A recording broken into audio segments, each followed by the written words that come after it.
Ronaldinho, two-time World Player of the Year, a World Cup winner, the man who made football look like pure joy, the buck-toothed grin, the impossible tricks, the sense that he was playing a completely different game to everyone else.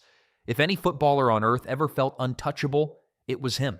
So nobody was ready for what happened in 2020. He flew into Paraguay, landed, walked through the airport, and got arrested on the spot. The charge wasn't violence, it wasn't drugs. It was a fake passport. He'd entered the country on forged documents, and the authorities were in no mood to let it slide. The smiling genius of world football was thrown into a Paraguayan jail cell. He spent around a month locked up, then months more held under guard. One of the most loved players who ever lived, behind bars, over a piece of paper. And believe it or not, he's one of the tamer stories here. Jermaine Pennant had real talent.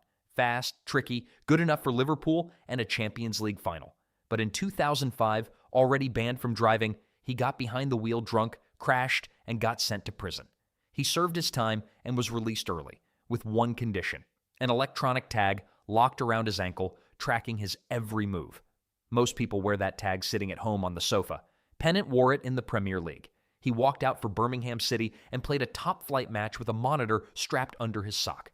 90 minutes of professional football while still technically serving a sentence. It had never happened before, and it's basically never happened since. Duncan Ferguson. Now it stops being funny. Duncan Ferguson was a giant, a striker built like a heavyweight boxer, and just as happy to use his fists. Playing for Rangers, he lined up an opponent and headbutted him. On the pitch, on camera, in front of thousands of people. Players get sent off for that. Ferguson got sent to prison. Because he already had a record for violence, a court handed him jail time for an on-field assault. And he served 44 days in Barlinnie, one of Scotland's toughest jails, a footballer locked up for something he did during the actual match. He is the only British footballer in history ever jailed for an on-field offense. One of one.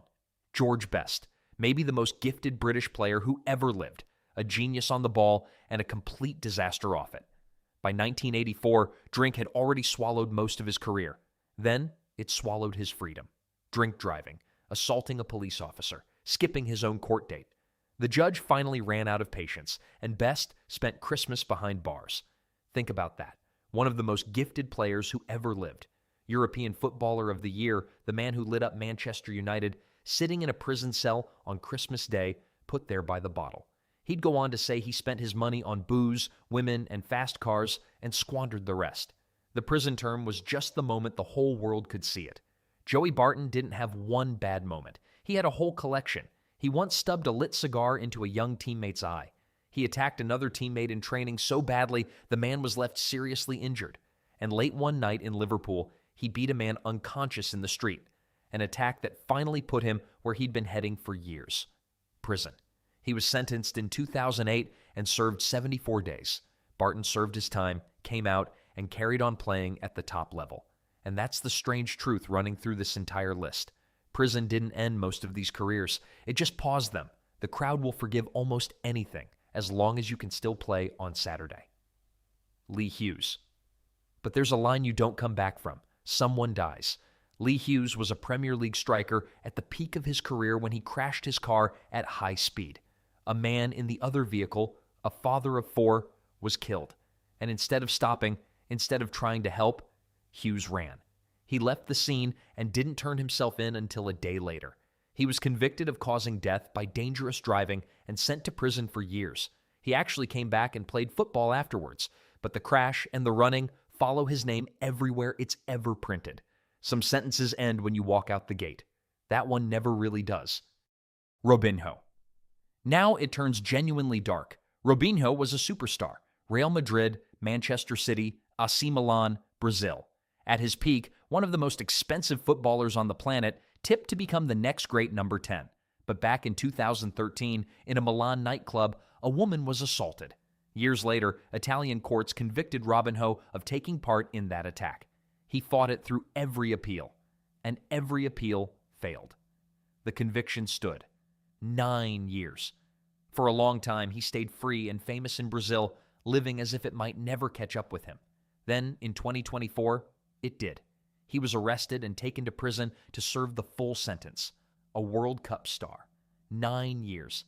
This is the point where fame stops protecting you. Bruno. And then there's the one that makes everything before it look small. Bruno was a goalkeeper, the captain of Flamengo, one of the giant clubs in Brazil, and a name being seriously talked about for the national team. He had the career most players only ever dream about. Then his former girlfriend, Elisa Samudio, disappeared. What the courts uncovered wasn't a scandal, or a mistake, or a moment of madness. It was a murder, one Bruno was found to have ordered. In 2013, he was convicted and sentenced to more than 22 years. And somehow, it got stranger. Because of a legal technicality, he was briefly released from prison, and a football club actually signed him to play again. Supporters were told to cheer for a convicted killer standing in goal. The outrage was so loud, it helped send him straight back inside. He didn't lose everything over a bad tackle or a fake passport or one drink too many. He lost everything for what a court called murder. That's the floor. There is nothing below it. If you made it this far, drop a comment, hit like, and subscribe.